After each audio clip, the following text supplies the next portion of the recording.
Hey, it's Alyssa, and I am actually currently driving back from the dentist, popping on to do this little field note, as I have been calling them.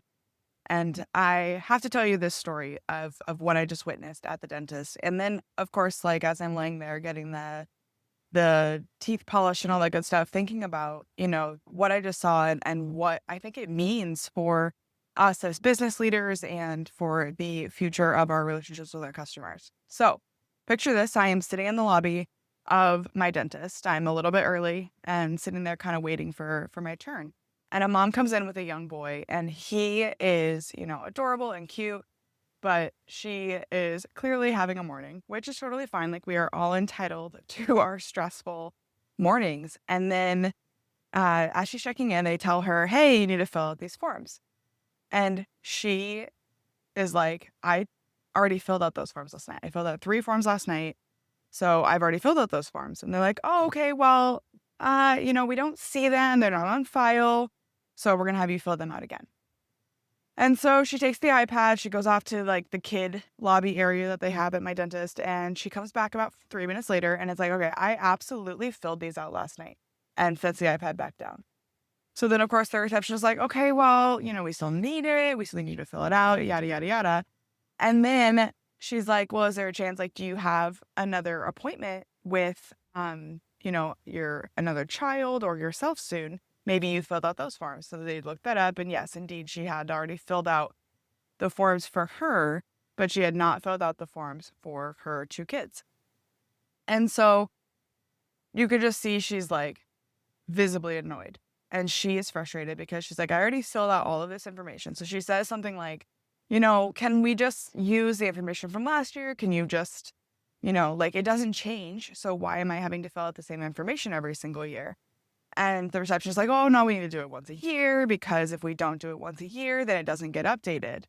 And, like, legally, we have to ask you this information, have it on file and up to date. And, then the lady's like, oh, okay, well, can you just like pre-populate it? Like, this is a lot of like extra steps that I have to do when the information doesn't really change.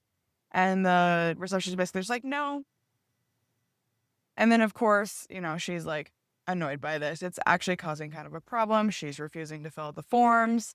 The receptionist doesn't know what to do because she's the receptionist. Like, it's her job to get those forms filled out. And so I'm watching all of this play out. And my first reaction was like, okay, lady, it's not that serious. Just fill out the forms, right? Like, it's not that big of a deal. Fill out the forms. Yes, it's annoying, but just fill them out. And then, you can go on your merry way and get your dentist appointment done. But by the time you are done arguing about this, you could have just had the forms filled out. That was my first, like, initial reaction.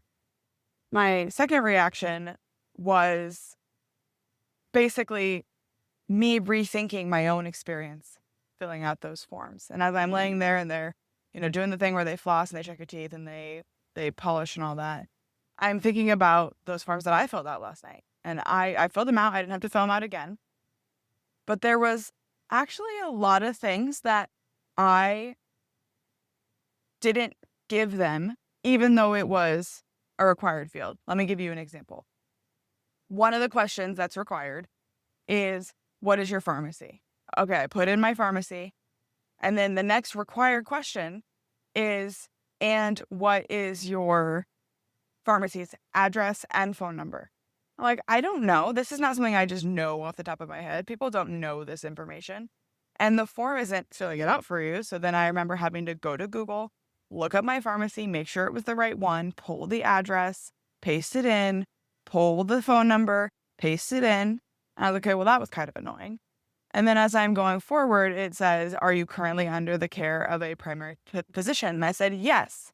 But then I realized that by saying yes, I now had to pull up the name, address, phone number of my primary physician. So I went back and I checked no, because I didn't want to deal with it. I didn't want to put it in. I didn't want to deal with it. I had no interest. And then as we're going through, it's like, okay, do you take any medication? Sure. And then it's like, okay, what do you take? Never mind. I'm not going to include it, because I don't want to have to add these additional things that may or may not be necessary for my dentist to know. Now, on one hand, yes, I should have probably filled out all the information they're asking for. They're asking for a reason. On the other hand, the system that they have set up has created an incentive structure in which I am motivated to give them incomplete or inaccurate information because I don't want to deal with the extra steps of having to put things in. And they haven't really made the case for me as to why they need to know who my primary physician is or why they need to know who my preferred pharmacy is. And when you know those things, why do you need to know the address and the phone number of those places? Because you can do the same thing that I'm doing, which is Google, right? And in my 30 something years of going to the dentist, I have never needed them to call in a prescription for me. And I have never needed them to communicate with my primary provider. And obviously, it's not that important because I could simply say, no, I am not under the care of a primary provider.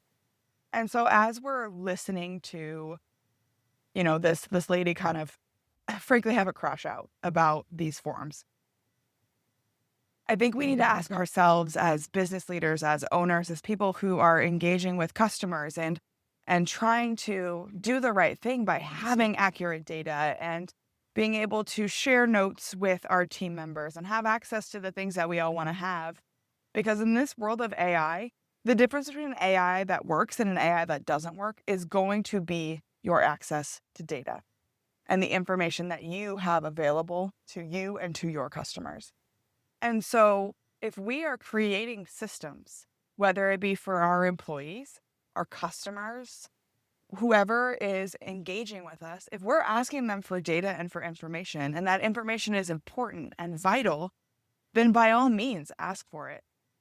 But if that information is nice to have, if it is something that you might use, or worse, something you are not using, but you're just asking for anyway, but the legacy system that you haven't updated, this is creating a high likelihood that your data is not only out of date, but potentially wrong, because we're creating incentive structures to have people put in dummy information to bypass the system, to never update it, or to only update it when they absolutely have to. And even then, we're asking them to do the bare minimum. So, have the same realization that I had laying there this morning at the dentist, thinking about how we treat our data and what's really required and what do we need to know. And when something is really required, make sure that you make the case that this is necessary, important, vital information that is going to not only benefit the doctor who needs to know it for whatever reason, but there is a benefit for the patient as well. Because unless you want to continue to get incomplete, fake information and upset customers who are annoyed that they have to fill something out, or annoyed employees who feel like it's busy work, you are going to get incomplete, fake, and false information, and you will never have the data infrastructure you need to build successful AI.